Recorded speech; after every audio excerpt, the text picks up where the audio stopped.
में BCom first year का student हूँ। आपने हम लोगों को दावत के बारे में बताया कि हम लोग गैर मुसलमान लोगों को इस्लाम की तरफ बुलाएं। तो मैं ये जानना चाहता हूँ, कल को इंशाअल्लाह जब मैं इस काम के लिए, इस नेक काम के लिए आगे दुनिया में निकलूँगा, तो किसी गैर मुसलमान ने मुझसे सबसे पहले ये पूछ लिया कि मैं अपना मज़हब छोड़ के, जिसको मैं इतने सालों से प्रैक्टिस कर रहा हूँ, आपका इस्लाम क्यों पकड़ लूँ? या एक स्टेप आगे जाके उसने ये कह दिया, आप अपना इस्लाम छोड़ के मेरे मज़हब में क्यों नहीं आ जाते? तो इन दोनों सवालों का मैं क्या जवाब दूँ? शुक्रिया। भाई साहब ने सवाल पूछा कि अगर कोई मुझसे ये पूछेगा कि मैं मेरा मज़हब छोड़ के इस्लाम क्यों कबूल करूं, या आप इस्लाम छोड़ के मेरा मज़हब क्यों नहीं कबूल करते, वैसी मिसाल है कि एक स्कूल अगर हिसाब में ये बच्चों को सिखाती है कि 2 जमा 2 5, और दूसरी स्कूल सिखाती है 2 जमा 2 4, तो अब कौन सी स्कूल में दाखिल होंगे? वो स्कूल जो हक की बात कर रहा है, लेकिन आम इंसान को हिसाब के बारे में पता है कि 2 जमा जो 4 है और 2 जमा जो 5 नहीं है। तो इसीलिए जब आप कॉलेज में एडमिशन लेते, आप उस कॉलेज में एडमिशन लेने की कोशिश करेंगे जो कॉलेज में सबसे बेहतरीन पढ़ाई होती है। उसी तरीके से आप उस मजहब में दाखिल हो जिस मजहब में सबसे बेहतरीन इंसानियत के बारे में कहा गया है। इसीलिए मैं कहता हूं गैर मुसलमानों से, चैलेंज करता हूं कि आप मुझे इस्लाम से अच्छा मजहब दिखाओ और मैं इस्लाम छोड़ दूंगा, आपके मजहब में दाखिल हो जाऊंगा।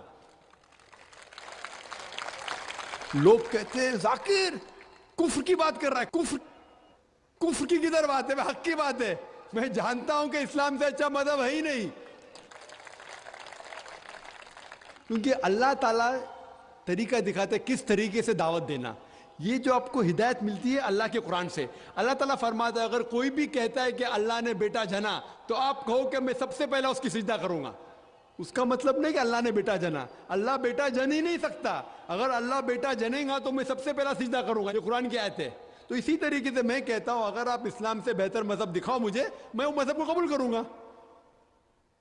अगर आप इससे बेहतर किताब मेरे सामने पेश करते हैं तो मैं इस किताब को छोड़ के उस किताब पे अमल करूंगा। लेकिन मैं नहीं चाहता हूं कि हर कोई मुसलमान ये कहे, क्योंकि ये दावती मैदान आपका फन नहीं है। ये मैं कहता हूं क्योंकि मुझे मुताल्ला है। तो इस तरीके से जब हम कहते हैं ताला इला कलमतिन सवा इम बैना बैनकुम, आओ उस बात की तरफ जो आप और हम में यकसा है। तो इस तरीके से जब भी हम गैर मुसलमान से बात करते हैं तो सबसे बेहतरीन जो आयत है, मैंने कहा ताला इला कलमतिन सवा इम बैना बैनकुम, आओ उस बात की तरफ जो आप और हम में यकसा है।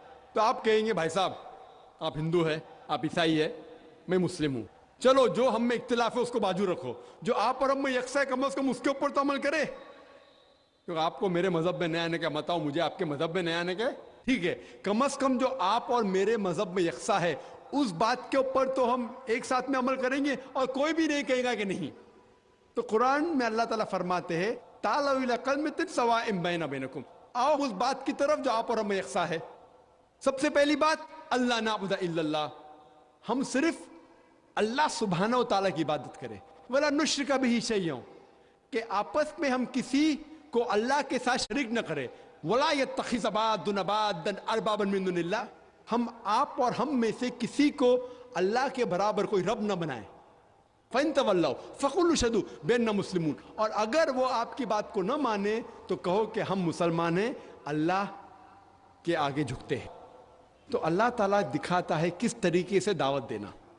तो मैं कभी भी गैर मुस्लिम से मिलता हूं, मिसाल के तौर पे कोई हिंदू से मिलता हूं, वो कहता है कि मैं मेरा मजहब क्यों छोड़ के इस्लाम में दाखिल हूं, मैं कहूँ मत दाखिल हो। कौन बोल रहे दाखिल होने के लिए? कम से कम आप बराबर से आपके मजहब पे कम से कम बराबर से अमल करो।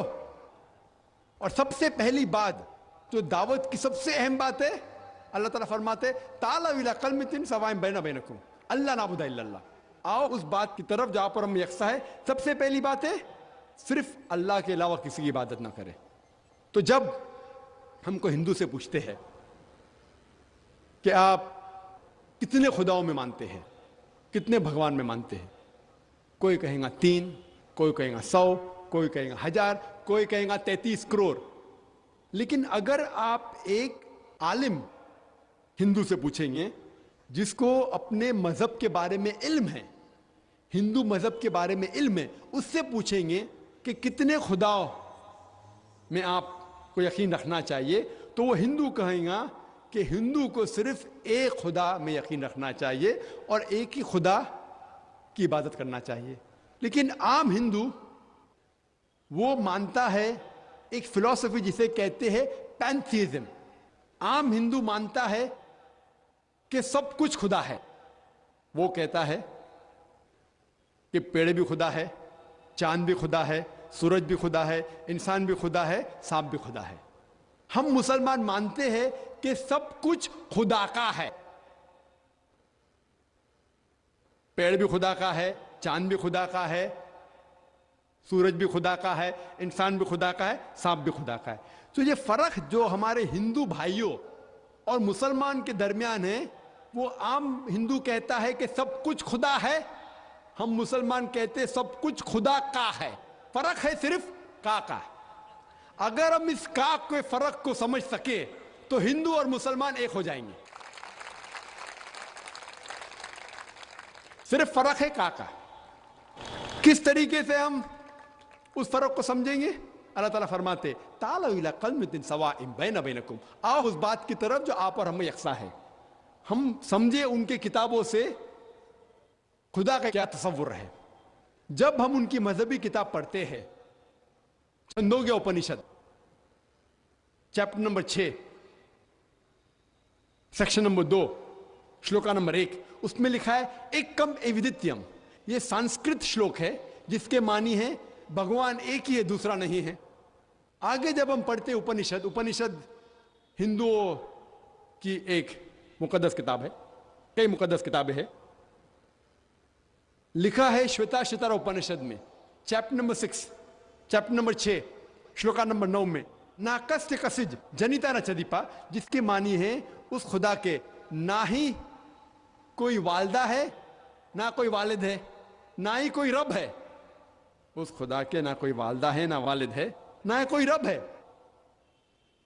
आगे लिखा हुआ है श्वेताश्वतर उपनिषद में चैप्टर नंबर 4 श्लोका नंबर 19 में न तस्य प्रतिमा अस्ति, उस भगवान की तरह कोई भी नहीं है, उस खुदा की तरह कोई भी नहीं है। और भगवत गीता में साफ लिखा है चैप्टर नंबर 7 श्लोका नंबर 20 में all those of materialistic people the intelligence is been stolen by material desires. Means जो कोई पैसे के पीछे भागता है, जो लोग पैसे से मुतासिर है, वो लोग गलत खुदा की इबादत करते हैं। All those whose intelligence has been stored in material desires, they worship demigods. जिसके मानी है कि जो लोग पैसे के पीछे भागते हैं वो लोग गलत खुदा की इबादत करते हैं। और हिंदू मजहब की किताब में सबसे ऊंची किताब है वेद। वेद में लिखा है Yajurveda chapter number 32 shloka number 3 में न तस्य प्रतिमा अस्ति, उस खुदा का कोई भी अक्स नहीं है।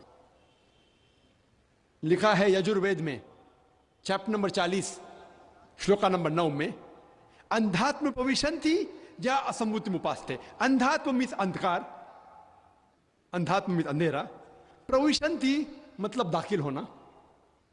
वो लोग अंधकार में दाखिल हो रहे हैं जो लोग असंभूति की इबादत करते हैं।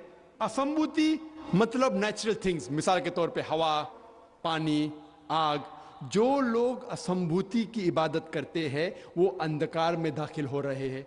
और आगे लिखा हुआ है वो लोग और घोर अंधकार में दाखिल हो रहे हैं जो लोग संभूति की इबादत करते हैं। संभूति मतलब इंसान की बनाई हुई चीजें, मिसाल के तौर पे टेबल, चेयर, बुद्ध।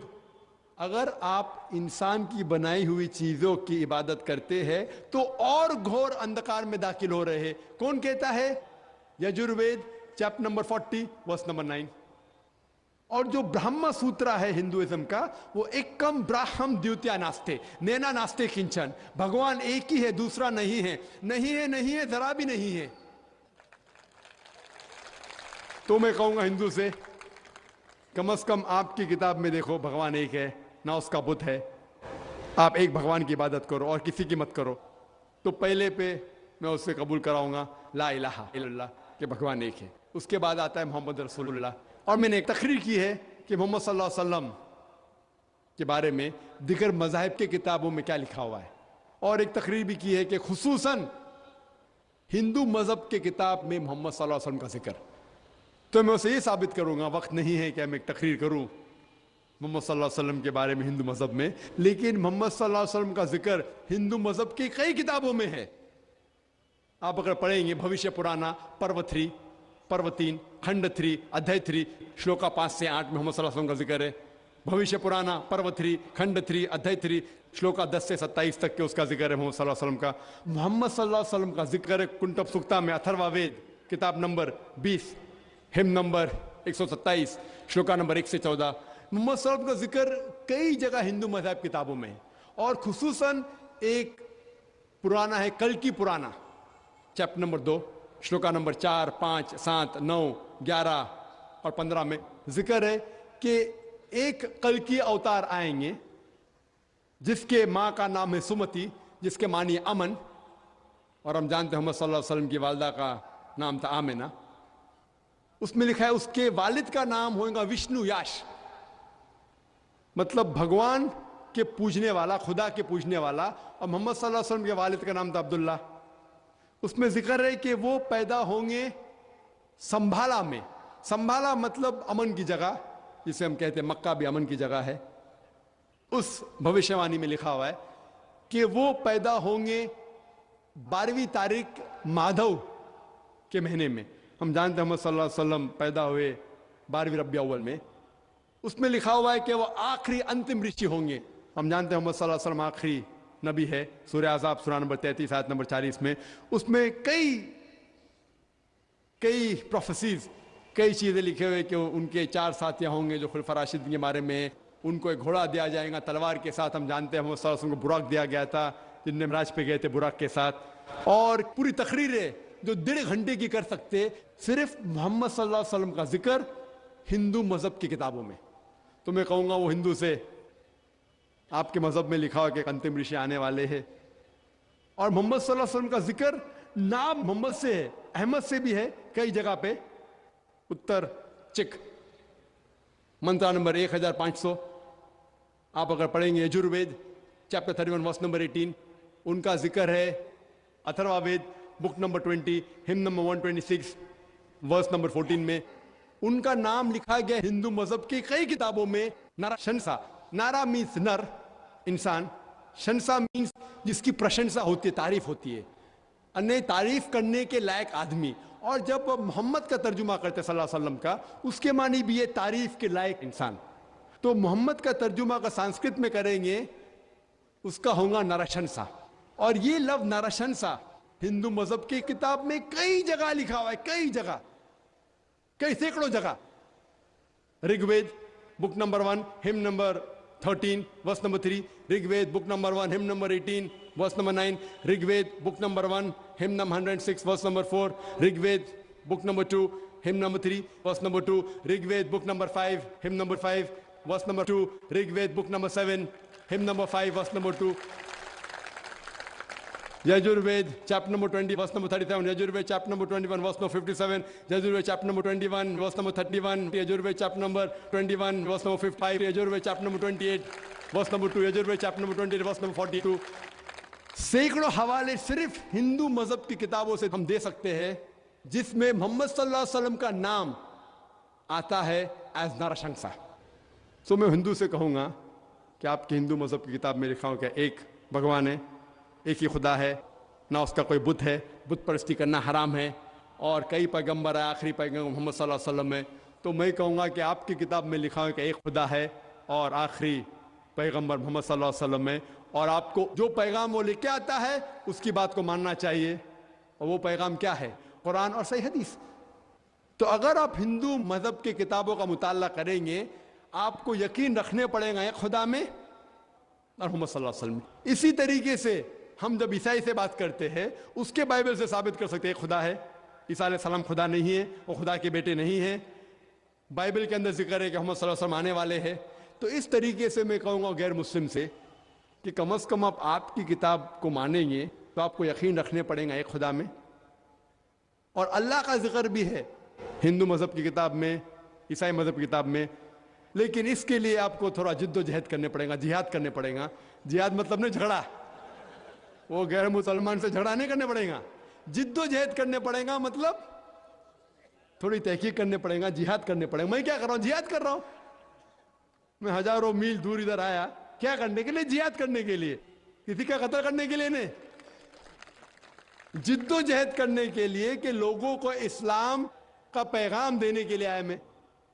तो इसी तरीके से हर इंसान अगर कुरान और हदीस के ऊपर अमल करे और अपने दीन को फैलाए तो इंशाअल्लाह आज की तारीख में मुसलमान की हालत और बेहतर होगी इंशाअल्लाह।